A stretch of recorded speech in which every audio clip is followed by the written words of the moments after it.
একদিন আমরা সবাই দুনিয়া ছেড়ে চলে যাব। হয়তো কোনো গভীর রাতে ঘুমের ঘোরে নিথর হয়ে যাব। আত্মীয় স্বজন শিয়রে সে কান্নায় ভেঙে পড়বে। কেউ গোসল করাবে, আবার কেউ কাফনে কাপড় পরিয়ে জানাজার জন্য প্রস্তুত করবে।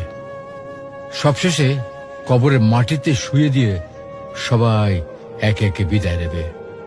তখন আমি থাকবো একা, আর আমার সঙ্গে কি থাকবে?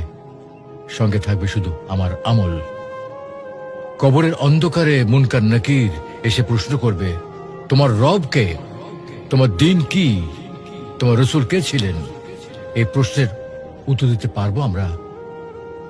আমরা দুনিয়ার মোহে এতটাই বিভোর যে মৃত্যুর কথা ভুলে গেছি, অথচ জীবন ক্ষণস্থায়ী। আজই সময়ে প্রস্তুতি নেওয়ার, নিয়মিত সালাত আদায়, আল্লাহকে স্মরণ এবং পাপ থেকে দূরে থাকা, আর এগুলি হচ্ছে